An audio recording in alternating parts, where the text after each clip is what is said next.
¿Qué tal? Muy buenas tardes. Qué gusto saludarles. Nos da muchísimo gusto recibirles acá en su Descubriéndonos de cada martes. ¿Qué tal, José, Mauricio? ¿Cómo están? Muy bien, ¿Cómo les va Luz. hoy? Bien, Luz, Yo, José, saludos, saludos a Mira, todos.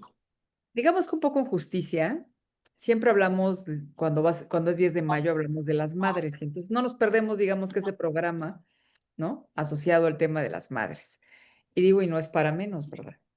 Pero bueno, para que no se sientan mal, hoy hablaremos de los padres, de los satanizados padres, porque usualmente es una figura que, digamos, en lo general es poco, bueno, digamos que ha cambiado últimamente un poquito eso, ¿no? Pero como que el padre siempre ha tenido ese cetro del distante, del poco, involucrado con los hijos, del regañón, como que el que trae, digamos que la carga negativa en las familias.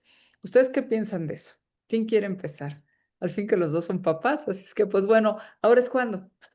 pero Mauricio es más papá, más repetidamente. ¿Eh? Ok, Eso, entonces eso es, el, eso, el eso tiene que papá, ver. el papá más repetidamente, entonces te toca. Ok, correcto. Bueno, pues curiosamente, pues sí, hay muchos fantasmas, digamos, en torno a esta figura, que más que suficiente, casi siempre acaba siendo exactamente lo contrario. Ya Lacan hablaba de que, bueno, hay una serie de fantasías en torno al papá. Y pues sí, en realidad hay todo esto, ¿no? Desde ese papá exigente, rudo. Si vemos, por ejemplo, el cine mexicano de los años 40, 50, bueno, eran usualmente papás terroríficos y llenos de disciplina y de extrema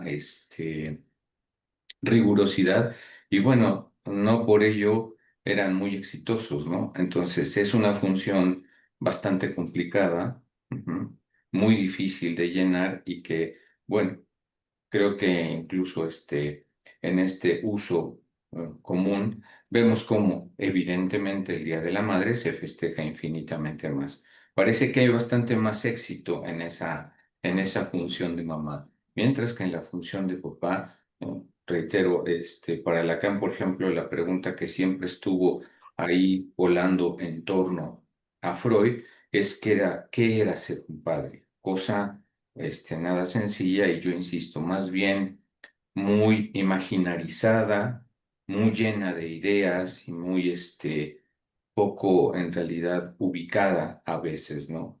Y me parece que si en efecto Freud se hacía esta pregunta de qué era el padre, era justamente por esta condición, ¿no? Casi, casi no importa de qué lado te pongas o cómo lo ejerzas, hay siempre una insuficiencia en esta función, ¿no? No sé ustedes qué piensan. Voy a tomar una palabra que dijiste dos veces en este camino, función, porque me parece que esa es bien importante y creo que esa, no solamente para los padres, sino para las madres, usualmente tendemos a olvidarlas. ¿Qué significa ser padre? ¿Qué es esta función que tiene que desempeñar un padre cuando estamos hablando de hijos? ¿Tú qué piensas, José? Bueno, no sé si querías hablar de eso o no, pero bueno, me parece que interesante que el que hablemos, sobre todo porque el programa se Fíjese, llama que si es padre ser padre, entonces pues pues sí, pero fíjese que yo, efectivamente, cuando oí a Mauricio, pensé en la función paterna, en la metáfora paterna, el significante nombre del padre, el Urfater, el padre de la horda primitiva, y dije, no, voy a hablar en papá. Y pensé en mi papá y ¿quién fue mi papá? Pues mi papá fue el que me abrió, por ejemplo, las puertas de la literatura. Fue un hombre muy inteligente en la manera de irme llegando los libros, porque yo era bastante, digamos, resistente. Esta parte de haber sido un muchacho beligerante antes de ser muchacho, siempre fui beligerante. Y de joven, pues más, o sea, como que las sugerencias de mi padre eran casi como consideradas como qué es aquello que me propones para buscar en el lado opuesto, ¿no? Entonces, él fue lo suficientemente inteligente como para empezarme a llegar una serie de cosas conforme me veía en la sensibilidad, conforme me veía en en lo que estaba yo preocupado, interesado, todo este tipo de cosas, y con comentarios así, así como, ay no, eso que estás diciendo, me recuerdo un cuento de, no sé, de Chekhov, en donde está planteado no sé qué, no sé cuánto. Ah, pero, no me acuerdo el final, pero ahí lo tengo, pero es muy, muy próximo a lo que estás tú planteando. Y tómala, pues a ver qué decía el Chekhov en su cuento, y pues ahí. Entonces fue el que me abrió las puertas a la literatura, fue el que me empezó a inaugurar cierta dimensión del pensamiento crítico. Mi papá sabía algo de historia, le interesaba la historia y había una serie de cosas como que no le gustaban. Por ejemplo, a él no le gustaba la idea de pensar en edades, edad de bronce, edad de hierro o periodo preclásico, clásico, tal. O sea, ese tipo de... Decía que eso estaba en la imaginación del historiador y no en la historia, porque la historia no conoce esas cosas.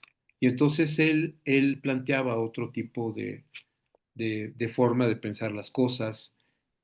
Por ejemplo, una vez yo con él platicando decía que pensaba que quizá tendríamos que pensar en un homínido americano, ¿no? Para no pensar lo de la glaciación, que decía, o sea, 14,000 años antes de Cristo empieza a migrarse todos por ahí, todos caminando descalzos o con quién sabe qué cosas sobre el hielo, como que yo creo que aquí tuvo que haber habido algo y la separación de los continentes. Yo no tenía ni idea, pues era muy chico. Y mi papá me decía, ay, es muy buena idea, explórala. O sea, pero no era buena idea. Pero digamos, pero él, o sea, pero me invitaba a que la explorara, ¿no? Así, oye, pues buena idea, pues explórala, a ver qué encuentras en el camino. Entonces, esas indicaciones, en este sentido, este, o sea, sinceramente no creo que haya sido muy macho, por ejemplo, en términos de un patriarcado falocéntrico, no, no. En mi casa, mi madre era abogada, este, y digamos una mujer con mucho carácter, entonces tampoco, o sea, como que tampoco iba a ser fácilmente doblegada, ¿no? Y mi papá, en lo que es interesante es que mi papá nunca lo intentó. Entonces creo que esa parte de mi padre, pues ha sido muy padre esa imagen de mi padre como, no como el ser testosteronoso que blandía la espada y bueno, también es verdad que esta parte, su mundo intelectual y todo eso, a mí me llevó en la adolescencia a quererme convertir en su antípoda, ¿no? O sea, yo quería ser pragmático, yo llevé cursos de mecánica automotriz porque yo quería ser el que se descompone el coche y abre el coche y sabe intervenir. O sea, ese tipo de cosas era lo que yo buscaba, ¿no? Con el tiempo me fui convirtiendo más en mi padre y bueno, yo como padre, pues lo que intento es ser ese viento, digamos, lo que yo quiero ser es ese viento que iza las velas. That's it. That's it. Sí, sencillito lo que dices. Pues complejo, porque escucharte y esto que nos compartes de ese camino de tu padre con relación a ti, de, de cómo acercarte, por ejemplo, a la literatura, de cómo acercarte a tratar de que tus propias ideas tuvieran un lugar, que fueras adelante. O sea, esas cosas no son sencillas. Y eso de alguna manera hablan de esas oportunidades maravillosas que hay cuando estamos hablando de las paternidades. Digo, ahorita estamos hablando del padre, ¿no? Pero me parece que es un ejercicio en lo general en el que me parece que ese tipo de cosas son los elementos que se tienen que pensar que están ahí para hacerlos disponibles para los chiquitos, ¿no? O sea, ¿qué ponerles a los niños para que puedan tener herramientas? Esta es una metáfora que tú también siempre ocupas, José, y te la robo siempre, para que tengan esas herramientas y que su caja cada vez se vaya haciendo más grande y que puedan tener elementos para salir al mundo y saber qué hacer con ello. Y al final de la historia me parece que de eso se trata, ¿no? Ya, independientemente de todo. Te veo sonriendo también, Mauricio. ¿De qué te acordaste ahora que José nos trajo a su papá acá? No, no, bueno, yo empecé muy teórico, claro, Ciertamente hablar de la función ya es entrar todavía más en una cuestión más teórica, pero bueno, en efecto, no me parece mala idea el camino de hacerlo más personal, ¿eh? En mi caso, por ejemplo, pues bueno, yo recuerdo mucho la etapa final de mi relación con mi padre, en donde realmente fuimos amigos. Fue una gran experiencia para mí. La sigue siendo todos los días, porque en realidad sigue habiendo ahí un vínculo extraño, pese a que él ya no está. Mis hijos tendrán que decir qué clase de papá fui yo, pero yo disfruto mucho la paternidad. La verdad es que es una experiencia, muy interesante para mí y más que interesante ha sido muy disfrutable para mí ser papá. Espero que ellos también, como hijos, lo disfruten. Y bueno, sí, ciertamente, como pregunta, no es casual que desde mi perspectiva se le hiciera a Freud, por ejemplo, porque era un papá que, dados los avances y dadas el prestigio que adquirió Freud, era un padre, digamos, menor, pero no por ello Freud lo dejaba de amar, al contrario. Y siempre para Freud, en efecto, fue una pregunta. Evidentemente Lacan lo hace desde otro lugar, pero también hay una cuestión en donde, bueno, siempre queda como una pregunta, dado que no es una función, permítanme decirlo así, nada sencilla. Entonces, bueno, ya si lo hablamos en términos personales, para mí tanto el padre que me tocó como los hijos que me tocaron, y mi función de padre, pues la verdad fue por parte de mi padre, una experiencia muy enriquecedora. Realmente creo que fue una experiencia particularmente al final, única, que me enriqueció como persona muchísimo y que bueno, insisto, como papá y mis hijos tendrán algo que decir, seguramente en algún momento, seguramente ya lo hacen, pero yo como papá ha sido una de las cosas más lindas que me ha tocado vivir. La verdad es que a la fecha disfruto profundamente esto de ser papá. Y bueno, en efecto, pues creo que simplemente somos posibilitadores de lo que ellos decidan ser. Y hasta donde podamos, pues echarles la mano en esas posibilidades y en sembrar inquietudes, ¿no? Pues bien o mal, ellos ya lo dirán. Pues sí, sin lugar a dudas, los hijos crecen y son los que determinan. Y pues bueno, esto que nos han compartido ambos es muy, muy bonito porque finalmente nos permite siempre ir desde la propia experiencia a analizar lo que hemos vivido. Pero lo que sí me parece que no podemos dejar de lado es que independientemente de que sean los padres, los posibilitadores de que los hijos puedan realizar lo que quieran realizar, hay algo que no podemos perder de vista y es que la paternidad es un trabajo. O sea, en muchas ocasiones me parece que se romantiza la idea de las paternidades en el sentido de que son bendiciones, cosas que tienen que ocurrir, temas de familias que se tienen que cumplir, porque así es lo que se tiene que hacer. Y entonces es como que, digamos que la tarea de vida a la que se tiene que llegar. Y entonces me parece que cuando ese tipo de cosas se presentan, se pone de lado, o se deja de lado más bien, el tema de lo que verdaderamente representa una paternidad. Por supuesto que como tú lo dices, Mauricio, como lo dijo José, se pueden convertir o se convierten en las experiencias más grandes de la vida, lo digo yo como madre también. Pero el tema es esto que se pierde de que verdaderamente representa un trabajo, que es una responsabilidad, que es algo que no se puede dejar al azar y que no podemos simplemente estar pensando que tendrá que llegar mágicamente del cielo aquella iluminación que nos diga hacia dónde dirigirnos, que el poder hacer que nos convirtamos, digamos que en el viento que va a izar las velas, ¿no?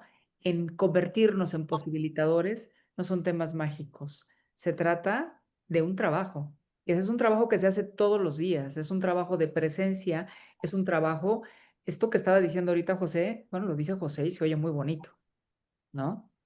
Pero lo que representa para que estés con esa paciencia, con ese cuidado, con esa cercanía, con esa presencia ahí, no es un asunto sencillo, ¿no? Y que al mismo tiempo implique que tengan que haber reglas, que se tengan que ir para una orientación específica, eso es importante traerlo porque creo que esas figuras romantizadas no ayudan en nada cuando ya estamos hablando de que los hijos crezcan, ¿no? Quizá estás preocupada, Luz, con que se pueda quedar la gente con la idea de que ser padre es ser una buena compañía. Y no, no, o sea, sí es un trabajo duro porque finalmente, o sea, una cosa es ser genitor y el ser genitor no te convierte en padre. Incluso alguien si adopta un hijo, ese hijo es del padre que está ahí y efectivamente, como Mauricio hablaba con la parte esta de los papeles y las funciones que deben ser desempeñados, ser padre, pues tiene que ver con todo el sentido de si de verdad eres padre, es el entender que allá hay una voluntad que no eres tú y que tienes que generar condiciones para que esa voluntad se despliegue, crezca, se desarrolle y no seas tú quien esté interfiriendo con tus imágenes, con tus fantasías y con tus cosas, y que eso es un doble trabajo, porque tú sabes hacer las cosas como sabes hacerlas, y aquí hay que aprender a hacerlas como tú ves que el otro quiere que las haga y generando las condiciones, y efectivamente poniendo delimitaciones. En la vida, si no hay delimitaciones, no hay un padre. El padre es condición de poder delimitar espacios de soberanía para la existencia del niño, del hijo, ¿no? Decir esto sí, esto no, esto te va a hacer daño, esto te va a hacer esto. O sea, sí implica una intervención en todo lo que significa el bienestar y la sobrevivencia del hijo, ¿no? Entonces sí, sí creo que aquí el papel digamos, del rol paterno es esencial y sí entraña un enorme trabajo. Gracias, José, porque efectivamente sí me preocupaba que se pudiera quedar, digamos, con esto al viento, sobre todo por el tema del día recién festejado. Y esto que dices de la delimitación de espacios de soberanía me parece muy importante también, porque quisiera retomar un poquito con esto, un poco para cerrar el espacio. Esto que decía al principio, la imagen satanizada de los padres, porque esas delimitaciones de espacios de soberanía en muchas ocasiones se confunden. Por eso decía que el trabajo es un trabajo y un trabajo arduo. ¿No? Porque no se trata simplemente de llegar y a rajatabla imponer una serie de cosas, porque yo creo que es lo mejor para mis hijos, ¿no? Se trata de una serie de elementos que, como tú dices bien, es delimitar los espacios de soberanía, es correcto, pero para que ellos puedan determinar qué es el rumbo al que se van a dirigir y entonces cómo poder generar condiciones para que eso pueda darse, ¿no? Pero a través de, o sea, de estar ahí presente, de estar de la manera en la que los hijos lo necesitarán. Y esto no quiere decir que seas amigo, esto no quiere decir que estés diciendo así todo a todo que sí, no, no. O sea, es estar ahí cerca y estar atento a eso, ¿no? Entonces, sí, sí, qué bueno que lo dijiste. Y, y pues bueno, esto, no sé si quieras comentar algo más, Mauricio. No, no, realmente sería mucho lo que se podría plantear, pero en efecto, esta cuestión de los límites, pues evidentemente dicho así en términos muy amplios, pues sí, es una, por excelencia, una de las funciones de ser papá, ¿no? Entonces, a veces por eso no, es una función tan popular ni tan exitosa. Porque justamente, bueno, esto que comentaba José, que no es casual. Bueno, en momentos incluso un papá le permite al hijo diferenciarse a veces en esta dimensión de eso es lo que no voy a hacer, exactamente porque tú eres. Aunque después casi siempre acabamos regresando al mismo lugar. Pero bueno, es esa cuestión, esta posibilidad, esta figura que permite incluso a veces hasta pelearse sanamente para esta posibilidad de diferenciación, ¿no? Claro. Pues Y sí, bueno, y felicidades a los papás. pues importante exactamente este tema de los límites y también importante los límites a los propios padres, ¿no? Porque los hijos tendrán que seguir su propio camino y no se trata de que tengan que hacer lo que yo no hice, que en muchas ocasiones también por ahí va la dirección. Entonces, Claro, el rebelde sin causa. así es. Entonces, pues bueno, digamos que todos estos elementos que hoy pusimos aquí para ustedes, espero que hayan disfrutado del programa del día de hoy y pues muchas felicidades a los papás. Felicidades, José, Mauricio, y No, Gracias. pero felicidades. también a las mamás que a veces tienen que ocupar también el rol de papás. O sea, que esto no es un asunto, digamos, que implica penes, ¿no? Hay muchas mamás que tienen, que despliegan el papel de padres en sus relaciones, ¿no? Entonces también felicidades a todos los que ocupan ese papel. Con Y bueno, penes o Ahí vaginas. está la función, ahí está la función. Exacto, exactamente. Pues entonces felicidades a todos y todas los que hayan considerado que entran dentro de esta, que el día de hoy Categoría, esta categoría. Y pues claro. bueno, hasta pronto. Nos encontramos en la que sigue. Saludos. Saludos a todos.